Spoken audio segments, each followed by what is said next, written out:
السلام عليكم ورحمة الله وبركاته. وعليكم السلام ورحمة الله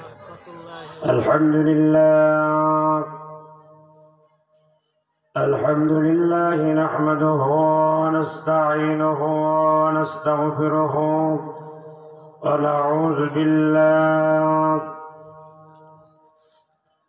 ونعوذ بالله من شرور أنفسنا ومن سيئات أعمالنا. من يهده الله فلا مضل له ومن يضلله فلا هادي له. ونشهد أن لا إله إلا الله وحده لا شريك له. ونشهد أن سيدنا وسندنا وحبيبنا وحبيب ربنا ومولانا محمدا عبده وعبد الله ورسوله الذي أرسله بالحق بشيرا ونذيرا وداعيا إلى الله بإذنه وسراجا منيرا. فقد قال الله تعالى في كلامه المجيد وفي فرقانه الحميد. সকলে উচ্চ আওয়াজে পড়ুন أعوذ بالله من الشيطان الرجيم. بسم الله الرحمن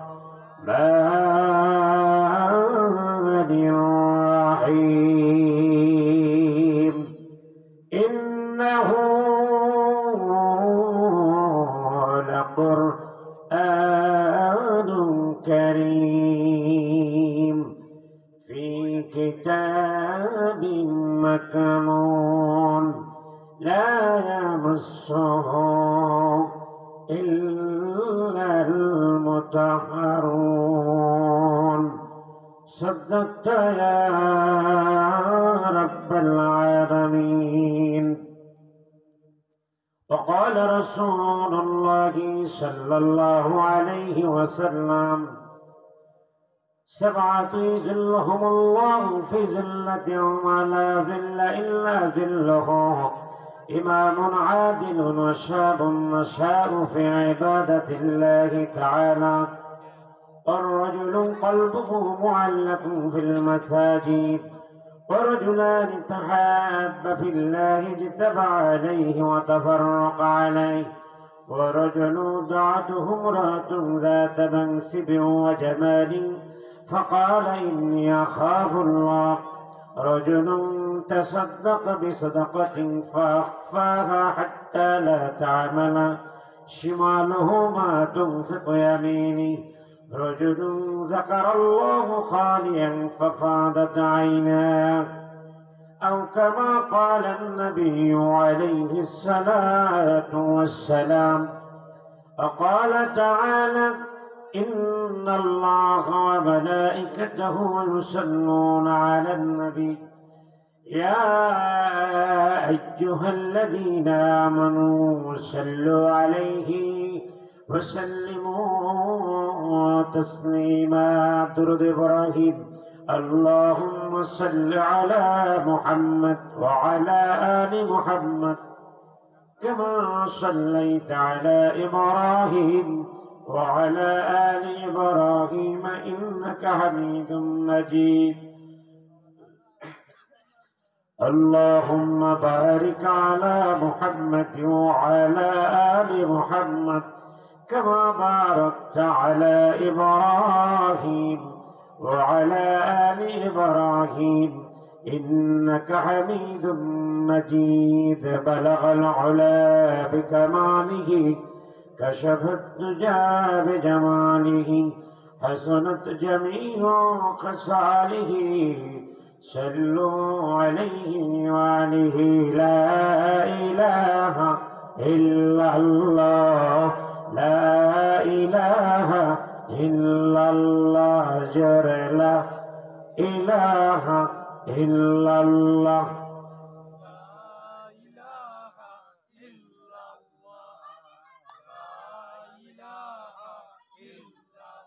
لا إله إلا الله لا إله পাখির গানে গানে হাওয়ার টানে টানে পাখির গানে গানে হাওয়ার টানে টানে এই নামেরই সুর ধরিয়া আল্লাহর নামে সুর ধরিয়া পাখি যায় গান করিয়া লা ইলাহা ইল্লাল্লাহ জরে লা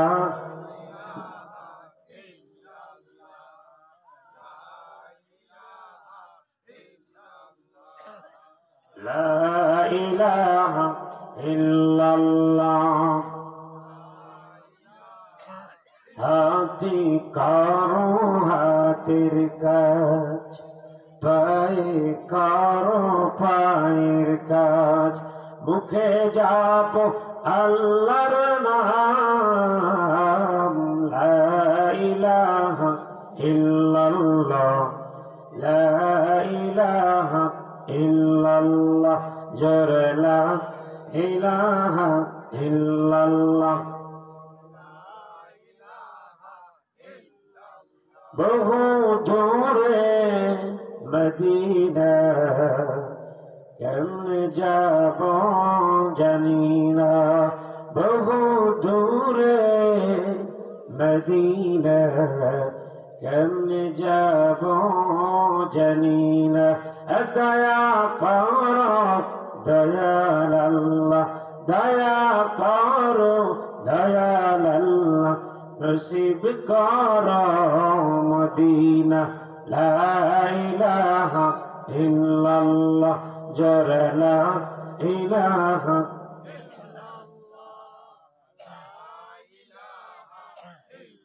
লা ইলাহা ইল্লাল্লাহ মুহাম্মাদুর রাসূলুল্লাহ জোরে জোরে বলুন সাল্লাল্লাহু আলাইহি ওয়াসাল্লাম।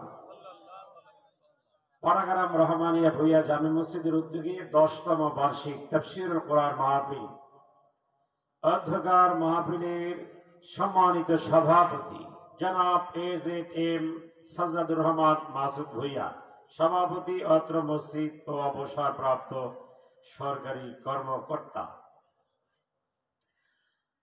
প্রধান অতিথি জনাব মোহাম্মদ জহিরুল ইসলাম সাহেব জাবির রিয়েল এস্টেট লিমিটেডের চেয়ারম্যান গুলশান বারিদারা ও সাবেক সেনা কর্মকর্তা অধ্যকার মাহফিলের সম্মানিত পরিচালক জনাব হাফেজ মাওলানা মাসুম বিল্লাহ আমার দোস্ত মুত্তাজিল্লাহুল আলী বারাকাল্লাহু বিহায়াতি জয় বলুন আমিন। অন্যান্য অতিথিবৃন্দ হযরত উলামায়ে কেরাম ইসলাম প্রিয় তাওহীদি জনতা যুবক ও তরুণ ভাইয়েরা যে যেখান থেকে মাইকে শব্দ শুনছেন সকলের প্রতি হৃদয় নিংড়ানো সালাম আসসালামু আলাইকুম ওয়া রাহমাতুল্লাহি ওয়া বারাকাতুহু। আর মনে হয় সবাই সালামের জবাব দেন নাই, সালামের জবাব দিয়েছেন? আচ্ছা দেন নাই, তাহলে ভবিষ্যতে দেবেন সেই প্রত্যাশাটাকে পরের কথা জিজ্ঞেস করি। সবাই কেমন আছেন? সেটা আসতে হয়েছে, আটু জোরে বলুন কেমন আছেন? ভালো রাখে কে? প্রশংসা পাবে কে? সেই মহান মনিবের দরবারে শুকর গুজার করি যে আল্লাহ পাক আমাদেরকে এখানে আসার বসার তৌফিক দিয়েছেন। জান্নাতের বাগানের প্রথম মেহমান যিনি হয়েছেন তিনি বড় সৌভাগ্যশালী, কারণ জান্নাতের প্রথম মেহমান ছিলেন আমাদের বাবা আদম আলাইহিস সালাম। কথা বলেন ঠিক কিনা? তো তার সাথে নমুনায় সিরাতে সুরাতে আর আমরা তো তার সন্তান, সেই হিসাবে আল্লাহ আমাদের কবুল করুক। জোরে বলো না আমিন। বন্ধুগণ আমার, আমি আল্লাহ পাকের কালামুল্লাহ শরীফ থেকে 3টা আয়াতে কারিমা এবং আমাদের বিশ্বনবী মুহাম্মদ রাসূলুল্লাহ সাল্লাল্লাহু আলাইহি ওয়াসাল্লামের অমীয় অসংখ্য বাণী থেকে একটি হাদিসের ইবারত তেলাওয়াত করেছি। এর উপরে আল্লাহ পাক যদি তৌফিক দান করেন কিছু সময় কথা বলবো। আমা তৌফিকে ইল্লা বিল্লাহ। সকলে বলো আমিন। বন্ধুগণ আমার, আমরা সবাই যেতে চাই কোথায়? জান্নাতে। কোথায়? জান্নাতে। আমরা ছিলাম জান্নাতে, যাব জান্নাতে ইনশাআল্লাহ। এই জান্নাতে ছিলাম, জান্নাত থেকে বের করছে কি? শয়তান। বের করছে কি? শয়তান। জান্নাতে যেতে বাধা দিবে আবার কে? একই শয়তান। শয়তানকে চেনার দরকার আছে না নাই? আরো জোরে বলেন। শয়তান কিন্তু শয়তানের রূপ নিয়ে ধোকা দেয় না। আসেন স্টেজে আসেন ভালো ভাই। শয়তান শয়তানের রূপ নিয়ে ধোকা দেয়? শয়তান নেক সুরাত নিয়ে ধোকা দেয়। কি সুরাত? নেক সুরাত। নেক সুরাত বুঝেন?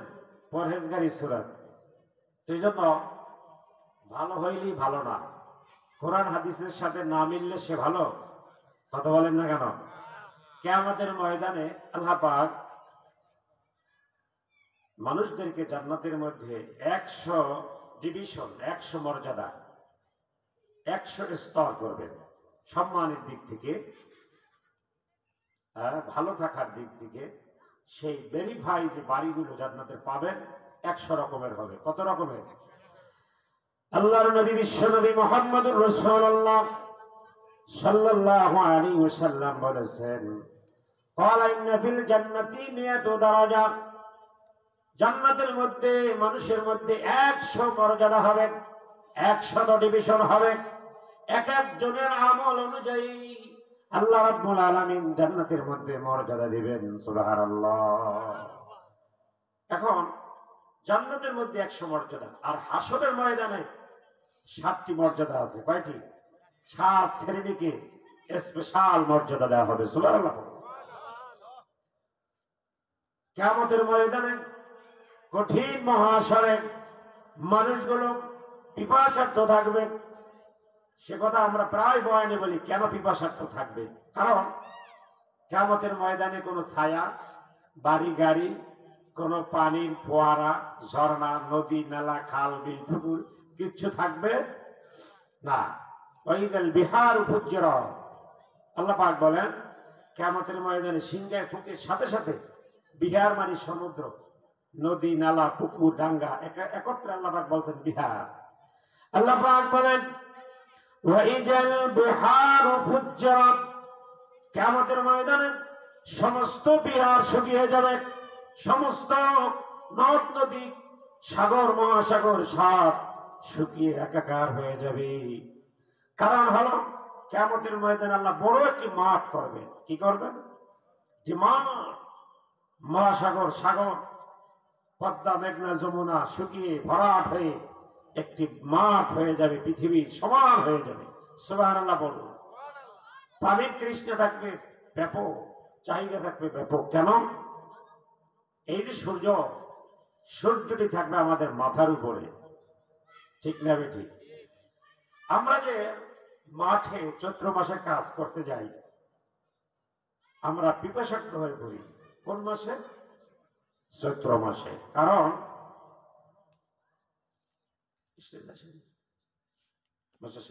উপরে বসে, এখন চৈত্র মাসে পিপাসার্থ হই, আর এই শীতের দিনে পিপাসার্থ হই না। কথা বলেন ঠিক কিনা?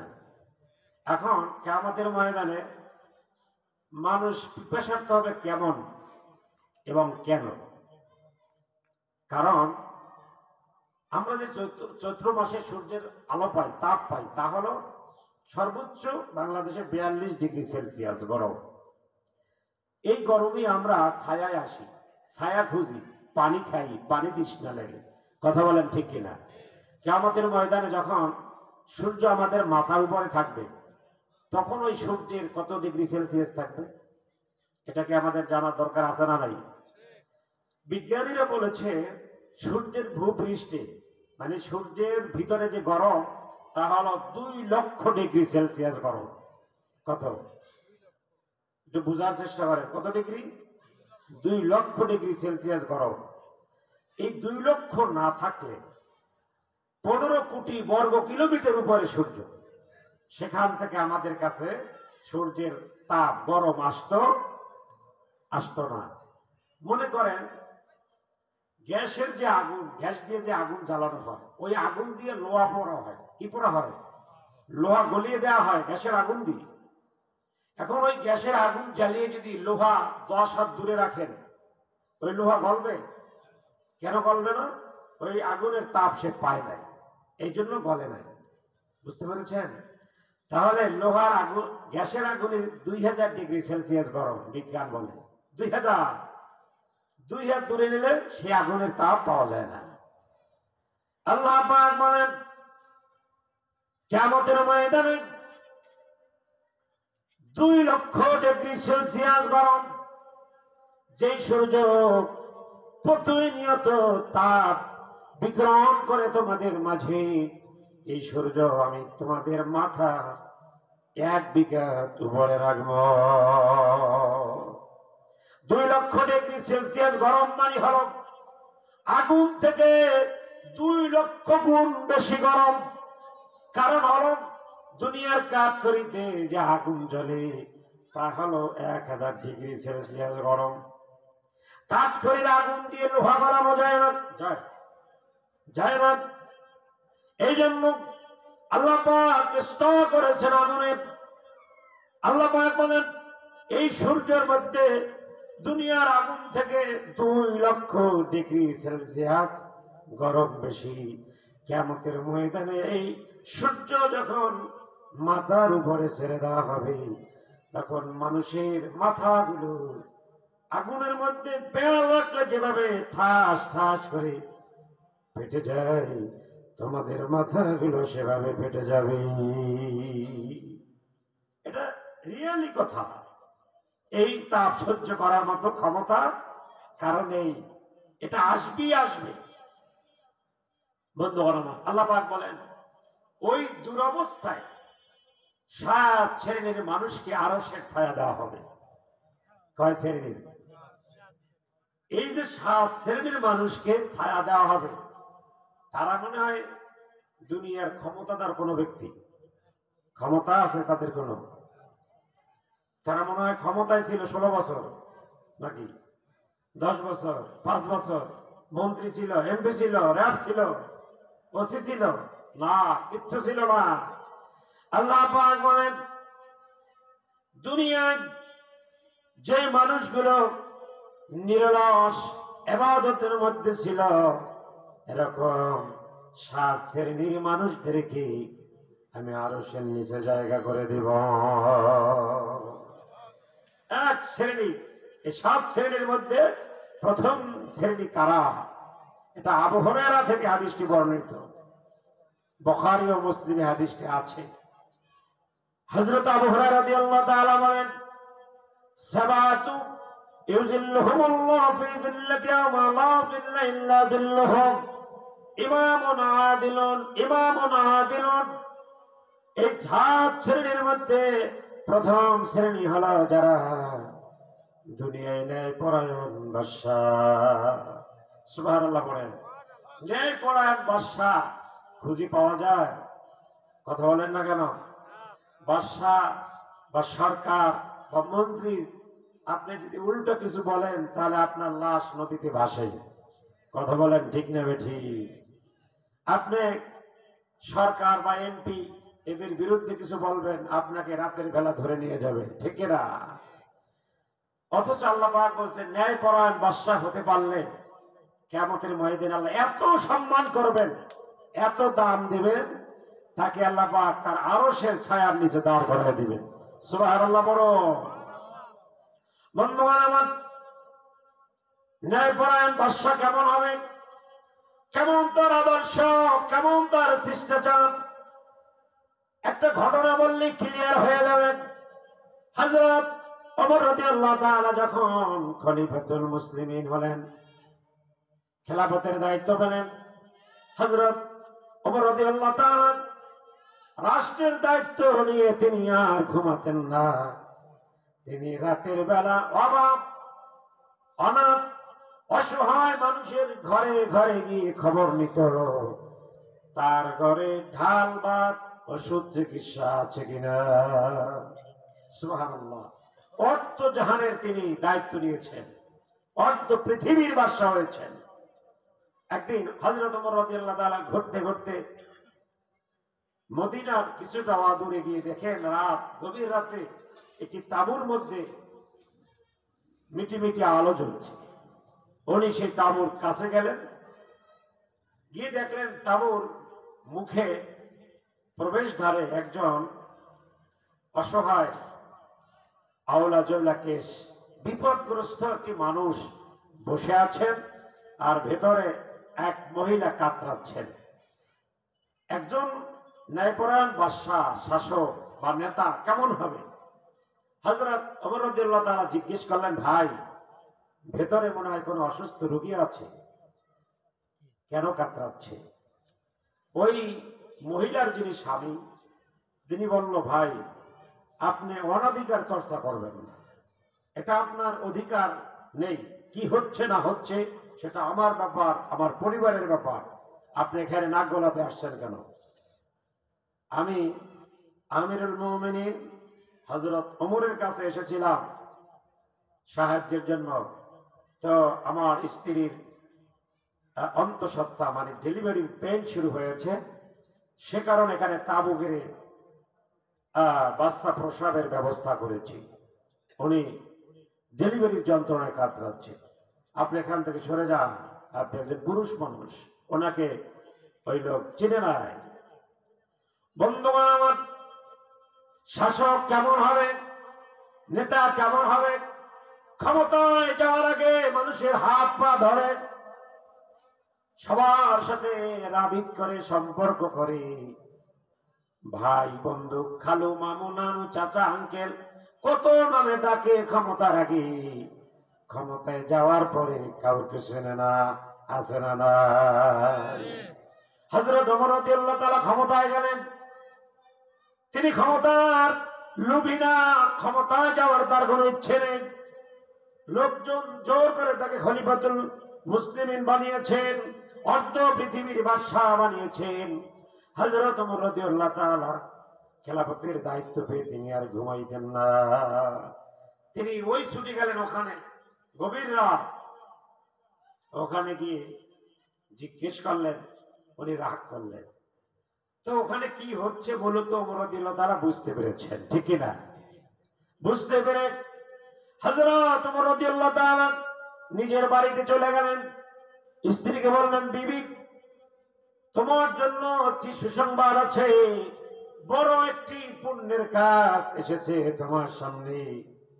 স্ত্রী বলে, কি কি এমন পুণ্যের কাজ? হযরত ওমর রাদিয়াল্লাহু তাআলা বলে, বিবি একজন বেদুইন সাহাবী, গরীব সাহাবী সাহায্যের জন্য এসেছিল আমার কাছে, আমার পর্যন্ত আসতে পারে না। তার স্ত্রী অন্তঃসত্ত্বা ছিল, ডেলিভারির পেইন শুরু হয়েছে, যন্ত্রণায় কাতরাচ্ছে। তুমি ওঠো, আর ঘুমানোর প্রয়োজন নাই, যাও তুমি ওই মহিলার দায় হিসাবে কাজ শুরু করে দাও। ভাবতে পারেন অর্ধ পৃথিবী যার আঙ্গুলের ইশারায় ওঠে আর বসে, তার প্রতিদ্বন্দ্বী কেউ ছিল না তার সাথে। আপনারা তো জানেন ওমর রাদিয়াল্লাহু তাআলা কোন রাস্তায় গেলে সেই রাস্তা শয়তানও ভয় পেত যেতে। এত বড় একজন শাসক তার স্ত্রীকে উঠালেন, ওঠো, তোমার সামনে নেকের কাজ এসেছে, সবের কাজ এসেছে। বন্ধুগণ আমার,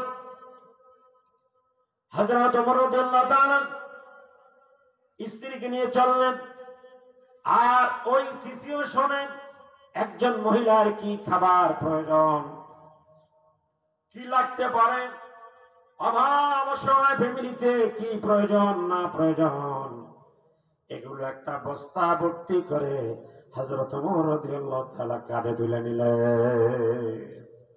তার কিন্তু গোলাম ছিল, ওই গভীর রাতে গোলামকে উঠায় নাই কেন?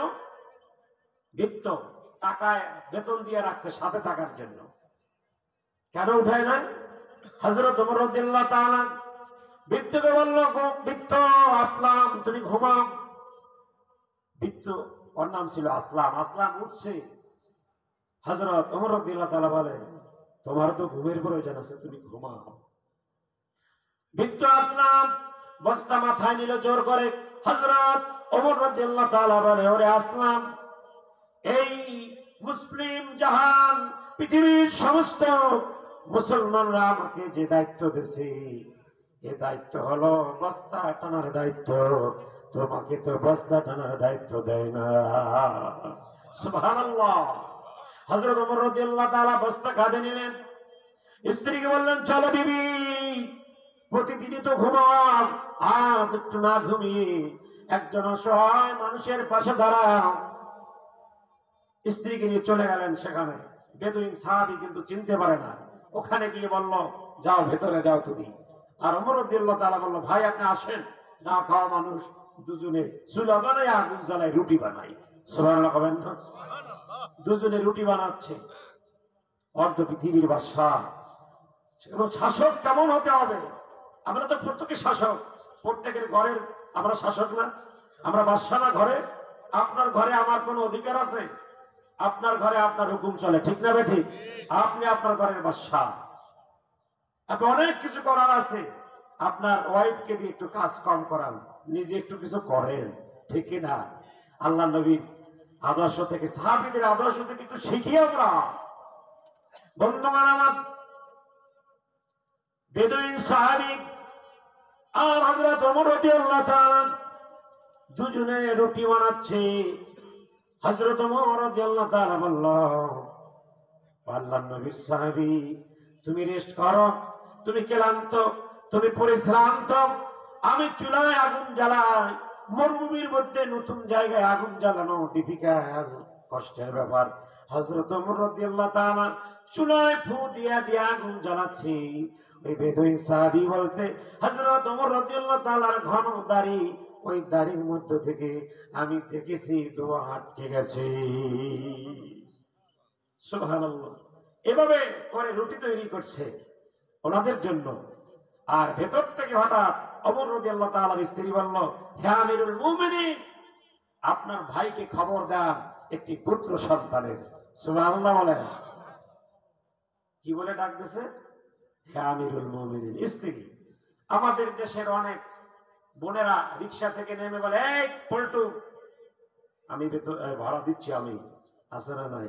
স্বামীর নাম পল্টু। রাজা রাস্তায় বাজারে গিয়ে বলে, এই পল্টু, আমি টাকা দিচ্ছি, এই জন্টু, আমি টাকা দিচ্ছি, তুমি দিও না, আছে না নাই? আর ওমর রাদিয়াল্লাহু তাআলার স্ত্রী তার স্বামীকে কিভাবে সম্বোধন করলো? হে আমিরুল মুমিনিন। সুবহানাল্লাহ।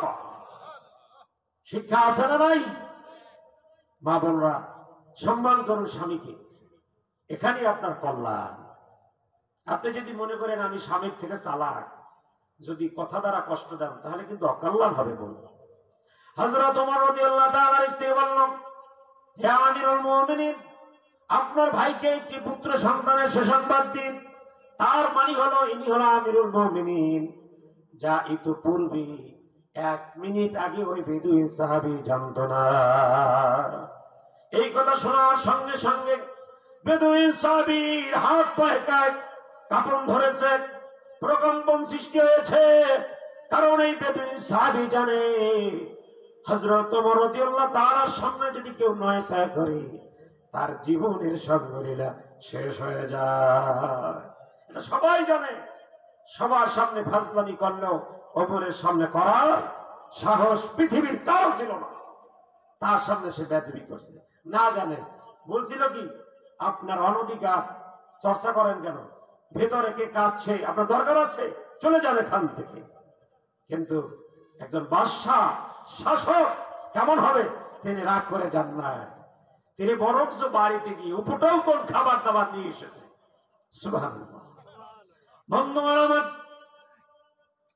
হযরত ওমর রাদিয়াল্লাহু তাআলা বেদুইন সাহাবীর এই দুরবস্থা দেখে, ভীতি সন্ত্রস্ত অবস্থা দেখে পিঠে হাত দিয়ে বলে, ভাই, তুমি তো আমার ভাই হতে পারতে, তুমি তো আমার দিনের ভাই, কেন তুমি আমাকে ভয় পাচ্ছ?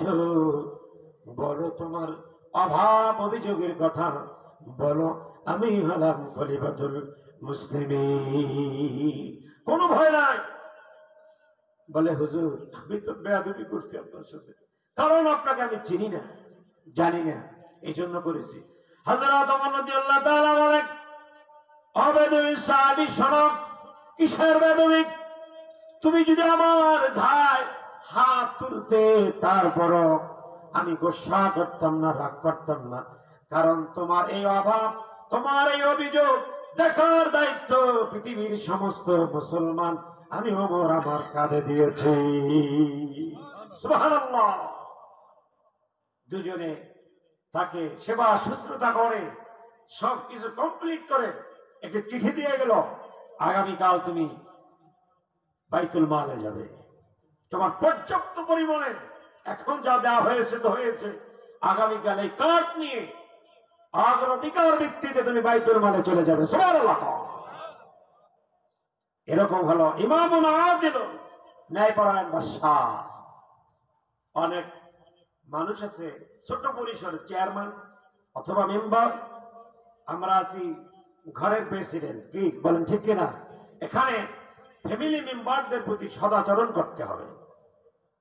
সন্তান, ছেলে মেয়ে, আপনার অধীনস্থ যদি একটা গোলাম থাকে, চাকর বলেন না, পৈরা, এর সাথেও দুর্ব্যবহার করা যাবে? কথা বলেন না, করা যাবে? ইসলামে শিক্ষা দেয় না। এখন যারা করে তারা ভুল করে, তার মানে ইসলামে শিক্ষা দেয় না। ইসলাম এই পৃথিবী থেকে দাস দাসী প্রথা বিলুপ্ত করছে কে? ইসলাম।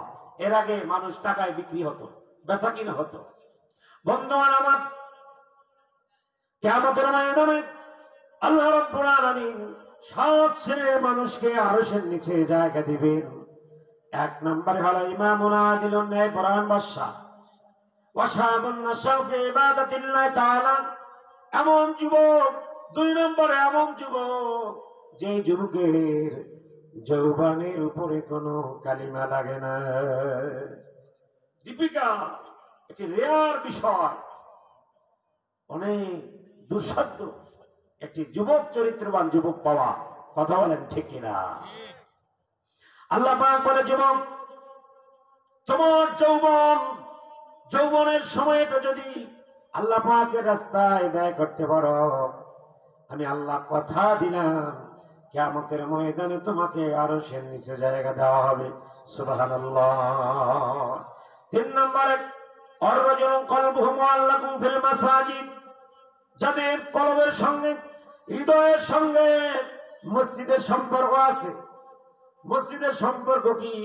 ঈদের সময় এসে 10,000 টাকা দিয়ে গেলাম আর 1 ওয়াক্ত নামাজ মসজিদে পড়বো না, এটা বড় লোকের সম্পর্ক। এরকমই 2 ঈদে এসে 10-10-20 দিয়া সভাপতি সাহেব 10,000 দিচ্ছে, 20,000 দিচ্ছে, এরকম না। আর রাজুলুন কলবুহু মুআল্লাকুন ফিল মাসাজিদ, অর্থাৎ আযান হলে মসজিদে যাওয়ার জন্য পাগল হয়ে যাবে। সুবহানাল্লাহ। বন্ধুগণ আমার, সূরাতুল ওয়াকিয়া আছে যে ফাসহাবুল মাইমানাতি মা আসহাবুল মাইমানা, ডানপন্থী আর বামপন্থী আছে না? ওয়াসাবিকুন আস-সাবিকুন, আল্লাহ পাক বলে অগ্রগামীরাই কিয়ামতের ময়দানে অগ্রাধিকার পাবে। এই অগ্রগামী কারা? নবী সাল্লাল্লাহু আলাইহি সাল্লাম বলেছে, as-সুফুল আউয়ালু মিসলু সাফিল মালায়েকা, নামাজের প্রথম কাতার হলো ফেরেশতাদের কাতারের ন্যায়। সুবহানাল্লাহ। আর আমরা মসজিদে এসে নেবাইকে, তালতো ভাই, মামতো ভাই, খালতো ভাইকে সামনে দিই, যাও সামনে যাও, আর ভদ্রলোক হয়ে সে পিছনে থাকে। আছে না নাই? চেয়ারম্যান আসলে তো কথাই নেই, চেয়ারম্যান সব সামনে যান। আচ্ছা জানো কিয়ামতের ময়দানে তোমার সামনে দেবে চেয়ারম্যান? দেবে? কেউ দেবে? বন্ধুগণ আমার, আল্লাহ পাকের নবী বলেন, আস-সাফুল আউয়ালু মিসলু সাফিল মালায়েকা ওয়া লাউ আলিমতুম ফাদিলাতাহু লাবতাদারতুমু, সামনের কাতারে কি ফজিলত এটা যদি তোমরা জানতে, তাহলে সামনের কাতারে যাওয়ার জন্য তোমরা লড়াই করতে। সুবহানাল্লাহ। আস-সাবিকুন, অগ্রগামীরাই কিয়ামতের ময়দানে অগ্রাধিকার পাবে। অগ্রগামী কারা? যারা দুনিয়ায় নেক কাজ আগে ভাগে করে, নেকের কাজ আগে করে, আজান হলেই সামনের কাতারে যায়। আল্লাহ পাক বলেন উলাইকাল মুকাররামুন, কিয়ামতের ময়দানে নবীরা যেই কাতারে দাঁড়াবে, সাহাবীরা যেই কাতারে দাঁড়াবে, উলাইকাল মুকাররাবুন, মুকাররব হলো নিকটবর্তী। আল্লাহ এই আগে ভাগে দুনিয়া যারা নামাজে আগে যেত, নামাজের প্রথম কাতারে দাঁড়াতো, কিয়ামতের ময়দানে আল্লাহ তাদেরকে নবীদের কাতারের পরেই দাঁড় করাই দেবে। সুবহানাল্লাহ। পছন্দ হইল না কথাটা? জোরে কাল সুবহানাল্লাহ। নবীদের কাতারের সামনে থাকবে আল্লাহর মিম্বার। কি কন চারটিখানি কথা? আল্লাহর মিম্বার পাশে থাকবে নবীজির মিম্বার, নবীজির মিম্বার থাকবে খালি, সে মিম্বারে বসবে না, সিজদায় পড়ে থাকবে। সুবহানাল্লাহ। ও মিয়া, এই দৃশ্য যদি চোখে দেখতে পারেন, এজন্য সর্বত্র দুনিয়ায় আপনার আজানের পর নামাজের প্রথম কাতার ধরার তামান্না থাকতে হবে। সুবহানাল্লাহ। আস-সাবিকুন আস-সাবিকুন, অগ্রগামীরাই অগ্রগণ্য। উলাইকাল মুকাররাবুন, তারাই হবে নিকটবর্তী আল্লাহর নবীদের সাহাবীদের। সুবহানাল্লাহ। ফি জান্নাতিন নাঈম, সেই কাননযুক্ত বাগান, ফল মূলের বাগানের সেই জান্নাতের নিকটবর্তী হয়ে যাবে তারা। সুবহানাল্লাহ, সুবহানাল্লাহ বলুন।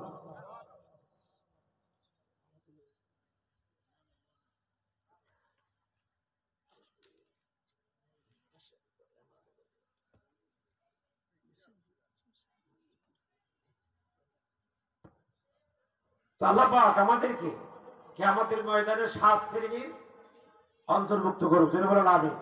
কি বললাম?